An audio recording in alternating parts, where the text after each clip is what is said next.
Hey, True Believers, Englentine here with another batch of reviews. This time it's headed by the Marauders, the first of the books from Hickman's new run. We're also going to take a look at Batman Nightwalker and Bad Reception for the DC and the independent comic books. So kick back, relax, and enjoy. Starting off with the Marauders and always talking about the cover first. It's a poster cover. At least they're not attacking people. It's almost like they're posing for a picture, especially with pyro in the background, lighting everything on fire. That's it. This is a picture. Like somebody's taking a photograph right now, and they're trying to look their coolest. It's all right as far as, setup goes. The art itself leaves something to be desired, especially the coloring. Kitty Pryde's head doesn't look like it actually deserves to or belongs on that body. There's a lot wrong with the cover, but I don't know. Like I said, the setup, the layout is okay. It's just the art itself is not. Oh, okay, now we got to get into the book itself. So Kitty Pryde finds out she's not welcome through the portals of Krakoa. For some reason, Krakoa is keeping her off the island. At one point, she even says, well, what the hell did I do to you? She says to the island itself.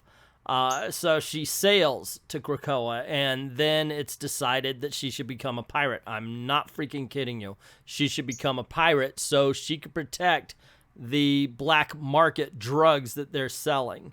They figure, okay, we'll sell these drugs that heal humans, which, by the way, once again, if your entire economy is based on one item, especially if you are living in a universe in a world with Reed Richards and such like that, and about 1 million people who are smarter than him these days, they're going to take it. They're going to reverse engineer it, and they're going to synthesize it. This is not a good plan.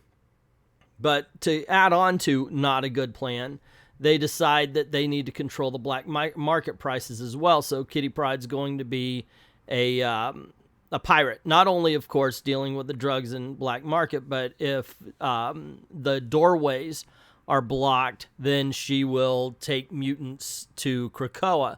And judging by what we've seen today, whether they want to or not, from this book. Another thing that I saw was they were leading kids into Krakoa without parents. It'd be one thing if their parents are around them and say, hey, look, you're going to be safer here. Please come and visit, that kind of thing. Or maybe if they treated it like the school where occasionally they'll come back and meet, I can understand. But this was them just say, hey, kids, come on in. What's one thing I really want to point out, though, as far as all this is concerned, there's flaws in the cloth. Wolverine himself is like, oh, did you get it? Oh, my gosh. Here's my brew. Here's my bread. Here's my food. Krakoa is not giving people what they want. People are not going to be happy on this island. Not if you really just set it up. If you write it the way it's being set up, if you write it for real, people aren't going to be satisfied on this island. You're not getting the same life. Yay, mutants can live. No, you can't. You can exist. And that's what they're really showing here. One thing, though, that really has to be addressed are the gates. Now, the mutants have declared Krakoa a sovereign nation. And they have gates into all sorts of sovereign nations. Not like an airport, where you leave from one area, you have a passport, and then you go in legally to whatever country. They invade Russia here to steal children. I'm not kidding. Also, were mutants outlawed? What is it illegal to be a mutant now? Because that's what it's coming off as. I don't remember reading that. Maybe I missed something. It could be on me. If I'm wrong on this, by all means, let me know.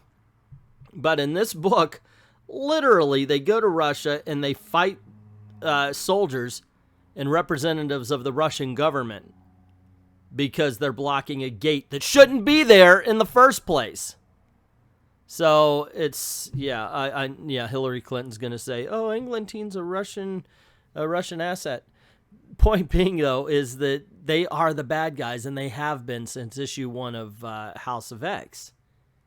This is just more proof of it.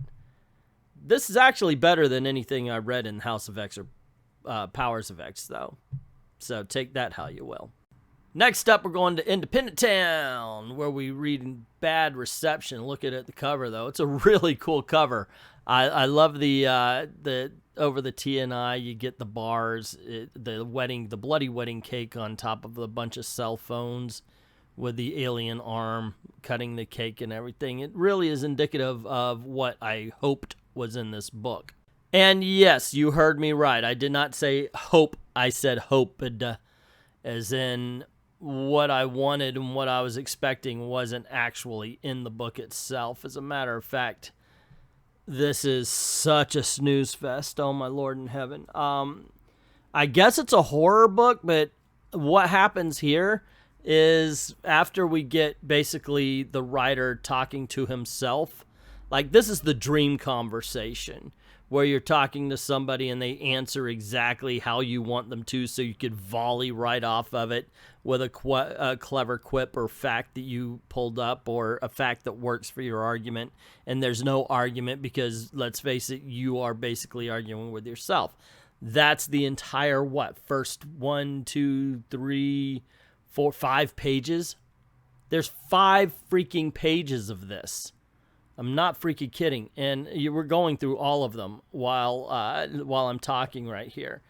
Oh my Lord, this is so boring, because once it gets going, we meet a couple and they're about to get married. The girl is a social media influencer, so she decides that she is going to go offline for a while, so she could have a wedding, and it'll be just her and friends, and all the friends have to give up their cell phones. And okay, so I figure, all right, and while that happens, something evil happens, and they're not able to contact anybody because they don't have means to anymore. But instead, what we get is something happening at the bottom of the page, which is unclear because the panels are cut so small and everything seems to be a close-up. And on top, they're talking about being a social media influencer. They're talking about what it means if you stop being a social media influencer after you've been one for a long time. They're talking about what may happen if your advertisers decide that they don't like the fact that you're taking a vacation off of social media. They talk about whether your fans will go crazy if you get off of social media for a while after you've been on it for a long time and people like to watch your content. It is the dullest comic book I have read in a long time. Absolutely boring as hell. I want to just drop it. I might give it one more issue, but my God in heaven, why was this written this way? Somebody should have, it's like showed it only to his best friends or her best, I don't know who wrote this. And they said, oh, it's so great, it's so wonderful, it's good. We'll put it right up here on the fridge. Should have shown it to somebody a little more critical because this needs a rewrite. Batman, Nightwalker. Okay, this one's on me. This was a huge mistake. Cover's good. It's the same as the novel. But I thought it was going to be a comic book adaptation. And so I picked it up thinking as much. I know I just brushed right over the cover. But nothing in this. The only thing that this cover has to do with what's inside is that those characters are in it. Here's the thing. This, once again, is a dull comic book. Bruce Wayne comes of age. He's a billionaire now, and he's going to a party. It's the first one he's ever been to as a billionaire. And while he's there, he talks to people. And then he crosses the room and he talks to more people. And then he crosses the room and, oh, but there's another guy. I'm going to talk to him. Oh, you know what? I think I'll go talk to this person. This thing that you're seeing right here, this is the only bit of action. There's no story setup. There's no story setup in this first issue here. And that's what I thought this was, and that's why I'm apologizing for this. I thought this was a first issue of an adaptation, like a mini-series or something. But instead, this comic book is a bit of a advertisement, where it's like, hey, once you read this, go read the young adult novel or go buy the trade paperback or something. So overall, this was a waste of time. I did read it, so I figured I would review it. Nothing in here makes me want to go and pick up that novel, nor does it make me want to go pick up and read the... I don't want to read the comic book. I don't want to read the novel. I don't want to read anything on this because what I read here was so amazingly boring. I mean, like, it's so perfectly boring that you have to think that's what they were going for. Like, there was an editorial edict that said, I don't want to be interested in this at all, 100%. Like, maybe even they cut out scenes because it was too exciting, just so they could get to where they are now, just so they could tell this particular story. There's a bit of a car chase, but by the time you get to it, it's too little too late. And I gotta admit, I was ready to turn off. I was ready to shut it down. I don't know. Obviously, I can't recommend it, which is really, really sad. Oh, I forgot to score everything. You know what? I'll do that later after I'm doing the close-up. Point being, don't buy this. Waste of time. Well, up to you, of course, but in my opinion, it's a waste of time. So there you go, gang. The best of the bunch is Marauders, and that's just because it's the less bad, tell you the truth. Then it would have to be the Batman, just because it's boring, and then bad reception because it's ultimately more boring and bad.